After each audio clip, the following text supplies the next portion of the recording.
Angelologia é um assunto fascinante, até mesmo para aqueles que não acreditam na existência dos anjos. E é impossível falar nos anjos sem citar o arcanjo Miguel. Antes de continuarmos, é válido lembrar que este é apenas um documentário informativo. Não se trata de um vídeo de opinião.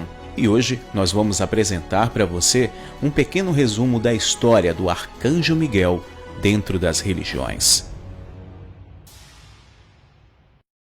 Atenção, o nome desse canal mudará em breve. Verifique se seu sino de notificações está ativado. Você irá reconhecer o canal pela minha foto da capa e nas thumbs. Na história de São Miguel Arcanjo, as lutas foram muitas. Na Bíblia, encontramos uma batalha marcante. Ele enfrentou Satanás após a morte de Moisés. Ele é aquele que combateu e venceu o mal na disputa em nome de Deus. A história de São Miguel Arcanjo conta que após a morte de Moisés, houve uma disputa de São Miguel e Satanás pelo seu corpo. Na Bíblia hebraica, Miguel é mencionado 3 vezes no livro de Daniel. Uma como um grande príncipe que defende as crianças do seu povo. A ideia de Miguel como um advogado de defesa dos judeus se tornou tão prevalente que, a despeito da proibição rabínica contra se apelar aos anjos como intermediários entre Deus e seu povo, Miguel acabou tomando um lugar importante na liturgia judaica. Em Apocalipse 12, dos versículos 7 ao 9, Miguel lidera os exércitos de Deus contra as forças de Satã e seus anjos e os derrota durante a guerra no céu. Na Epístola de Judas, Miguel é citado especificamente como arcanjo. Já no século IV, a devoção a arcanjo Miguel já havia se espalhado tanto no Oriente quanto no Ocidente.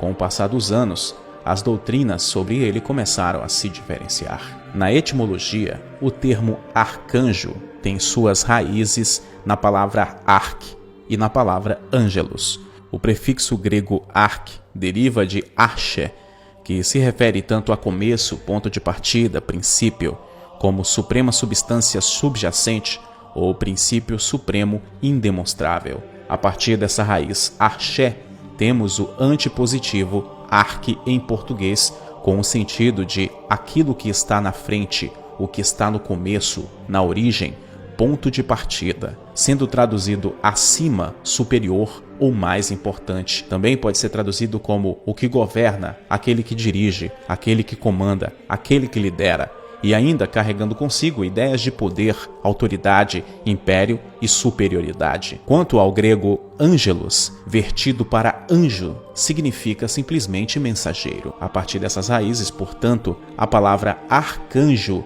se traduz líder dos mensageiros ou chefe dos mensageiros.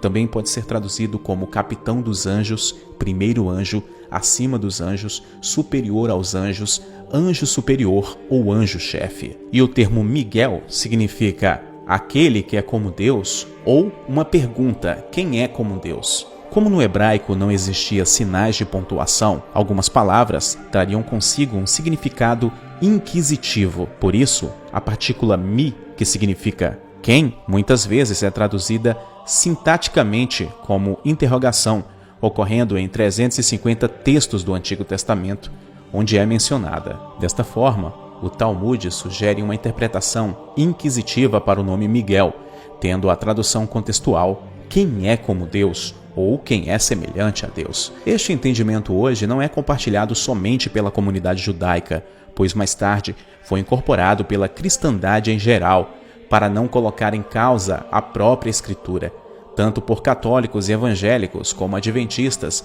e também por outras comunidades religiosas, como as Testemunhas de Jeová e os islâmicos. Na Bíblia hebraica e, portanto, no Antigo Testamento, o profeta Daniel teve uma visão após um jejum, como está escrito no capítulo 10 do seu livro.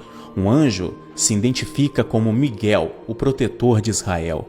O profeta se refere a Miguel como um dos primeiros príncipes. Posteriormente, em Daniel 12, no versículo 1, Daniel é informado sobre o papel de Miguel durante o tempo de tribulação, que nunca houve desde que existiu a nação até aquele tempo. No Novo Testamento, Miguel é citado no livro de Apocalipse, no capítulo 12, dos versículos 7 a 9, que descreve uma guerra no céu, na qual Miguel, sendo o mais forte, derrota Satã. Houve no céu uma guerra, pelejando Miguel e seus anjos contra o dragão.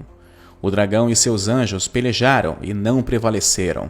nem o seu lugar se achou mais no céu. Foi precipitado o grande dragão, a antiga serpente que se chama Diabo e Satanás, aquele que engana todo o mundo. Sim, foi precipitado na terra e precipitados com ele os seus anjos. Após o conflito, Satã foi atirado à terra justamente com seus anjos caídos, de onde eles ainda tentam desviar o caminho da humanidade. Em outro trecho, na Epístola de Judas, no versículo 9, Miguel é referido especificamente como sendo um arcanjo, quando ele novamente confronta Satã. Mas o arcanjo Miguel, quando contendia com o diabo e disputava a respeito do corpo de Moisés, não ousou pronunciar juízo de maldição contra ele, mas disse: "O Senhor te repreenda". Uma referência ao arcanjo também aparece em 1 Tessalonicenses, no capítulo 4, no versículo 16. Porque o Senhor mesmo descerá do céu com grande brado, com voz de arcanjo e com trombeta de Deus.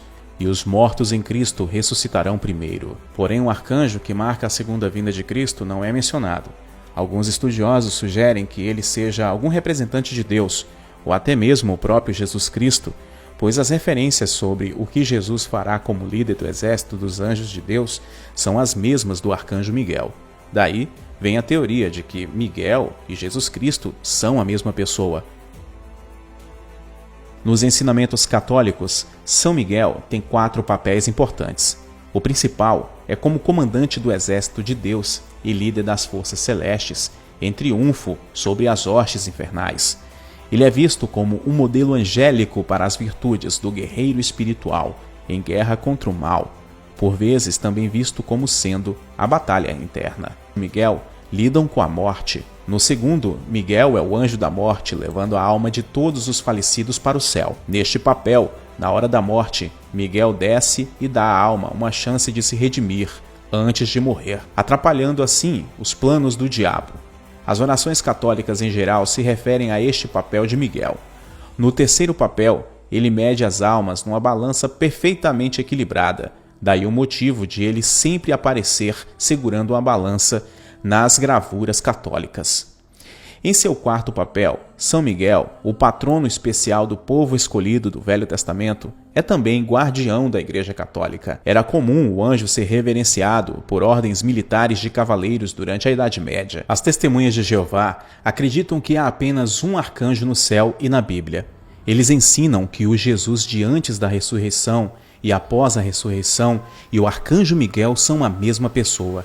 A evidência indica que o Filho de Deus era conhecido como Miguel antes de vir à Terra e é conhecido também por este nome após seu retorno ao céu, onde ele agora está na forma de glorificado Espírito Filho de Deus. Eles notam que o termo arcanjo na Bíblia só é usado no singular, jamais de forma clara no plural.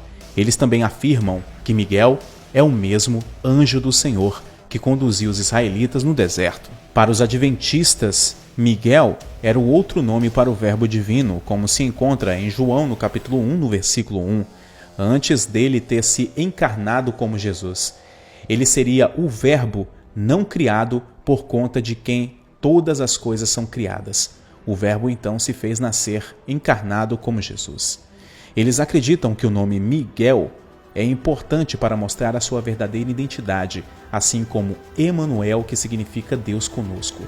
Eles acreditam que o nome significa aquele que é Deus e que, como arcanjo ou comandante ou líder dos anjos, ele lidera os anjos e, por isso, a afirmação em Apocalipse 12, dos versículos 7 e 9, que identifica Jesus como sendo Miguel. Além disso, Miguel seria um dos muitos títulos associados ao Filho de Deus, a segunda pessoa da divindade. Ainda na visão adventista, a afirmação em 1 Tessalonicenses, no capítulo 4, no versículo 16, identifica claramente Jesus com Miguel, assim como em João, no capítulo 5, no versículo 25. Nas Escrituras, ele é mostrado fazendo coisas que também aplicam a Cristo desde o início, e ele é também Cristo pré-encarnado. Já os Mormons defendem uma teoria um pouco maluca sobre Miguel. Eles acreditam que o arcanjo seja Adão, o antigo de dias, um príncipe, um antigo patriarca da família humana, e que Miguel ajudou Jeová na criação do mundo sob a direção de Deus. De todas as teses bíblicas sobre São Miguel Arcanjo, com certeza essa foi a pior e a mais maluca teoria que encontramos. E então, o que você achou do vídeo de hoje? Deixa o comentário aí abaixo. Ah, vale lembrar também que o like fica à sua preferência se você achar que esse trabalho merece. E também fica o convite aberto para você se inscrever e ativar o sininho de notificações para receber todos os nossos vídeos. Olha, não se esquece de nos seguir nas redes sociais. Procura aí o que você acha. Eu vou ficando por aqui. Até nosso próximo encontro. Shalom!